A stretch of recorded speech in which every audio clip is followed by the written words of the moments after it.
Hi everyone, my name is Keely and I'm the owner and creator here at Soy and Shea, and thank you so much for joining me for another behind the scenes look as we make some melt and pour embeds to go into and onto the next soap.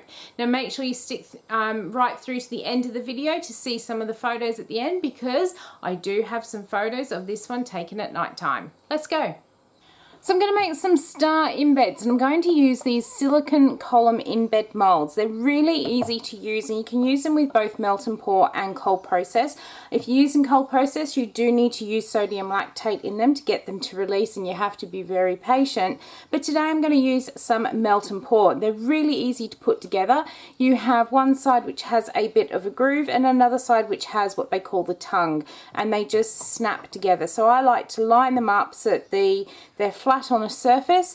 I push my two bottom pieces together, and then once I hear them snap into each other, I just run my fingers down the side, making sure to push those two pieces together nice and firmly, and then hopefully we don't get any leaks. So that is now all together, and it is time to go and grab our melt and pour. So today I'm going to use some clear melt and pour. I'm going to go melt this down in the microwave in short 20 to 30 second bursts until it is just melted. Okay, so we are just melted on our melt and pour here. There are a couple of tiny chunks in here that I can see that the camera might not be picking up, but it's how I like to get my melt and pour to this stage so that I know that I'm not overheating it. What we're going to do with this one is I'm going to put in just a very small touch of Extravagance Gold mica. This mica is really nice in cold process soap, but in melt and pour it is absolutely gorgeous. But you only need small amounts when using it in melt and pour. And then what I'm going to do is see if this glow in the dark powder will work in my melt and pour. I never have much luck with putting it into cold process soap, but hopefully we will get something out of it in this melt and pour. So I'm putting in probably about 1/4 teaspoon there, because I really do want this one to glow. Going to give this a stir, and then we will start pouring it into our mold.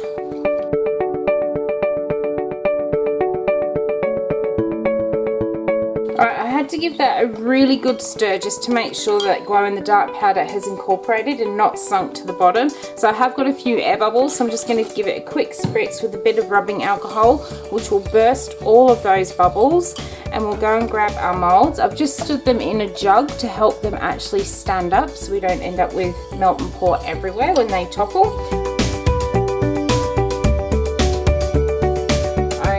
So we are filled up to the top. Now with these molds on my supplier website, it says that they hold 110 grams of soap each. So I had 220 here, so they are filled up very, very nicely there.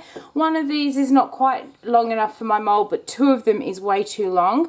So I'm actually going to use some of these to do toppers on the top of the soap as well. What I'm going to do is leave these ones sit here for about, I don't know, about an hour, because I need to go and do a few other things. And then we'll come back and I will show you how I'm going to prep them to go into the soap bar. Okay, so I've left these for a little while so that they are nice and firm and they are ready to unmold. And they're really simple to unmold, these column embed molds. All you need to do is just break that seal between that tongue and groove on each side, and then just very, very gently peel it back to reveal your embed in the middle here. And then once I've got that one side off, and then just gently push up and peel out. Now occasionally you will get like these sort of furry bits on the edge, and that's just where the actual molds meet together. All you need to do is just get a sharp knife and run it along and take those little bits off just to clean it up a little bit. It doesn't hurt it at all. It just neatens this bit up. So let's get the other one out of the mold, and then we'll prep them to go inside my big mold.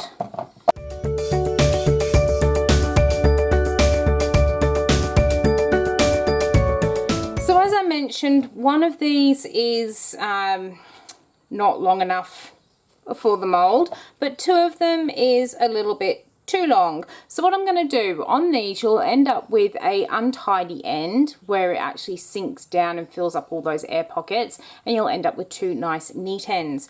I actually like to put my neat ends into the soap, and what I'll do on this one is just trim that off to give me another neat end for this end of the soap. And then I butt these two up together, hold that in the middle.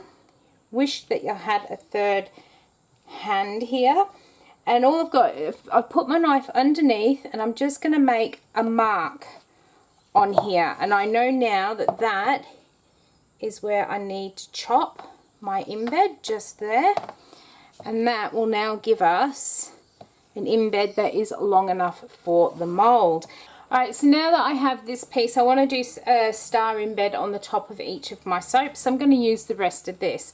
So I have got this, it's just under 16 centimeters. I need 17 stars. So I need to cut these so that they are just under 1 centimeter. I'm actually going to come down to my 10 because the markings past the 10 are a little bit more clearer because there's less of them. And all I'm going to do now is mark up my ruler. I'm marking it at about 8 mil, which should give me enough stars. So let's get all these marked out. Doesn't matter if one's at 7 or 9, I just want them roughly the same.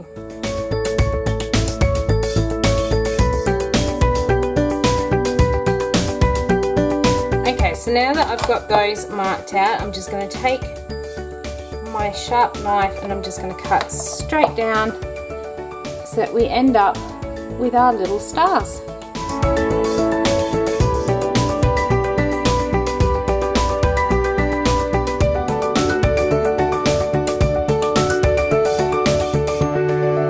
Alright, so now that we have got our column mold and we've got our little star embeds ready for the next soap, I am going to go and get all the oils prepped and ready to go. I'm going to leave these out in the natural daylight for a while and see if I can get them to glow tonight, and if I can, I will post some pictures for you at the end of this video. I hope you've enjoyed watching how I've made these star embeds. If you did, why not leave me a thumbs up and any comments down below. If you've got any questions, I will get back to you as soon as I possibly can, and until the next video, I hope you have a good one, and I'll see you then. Bye.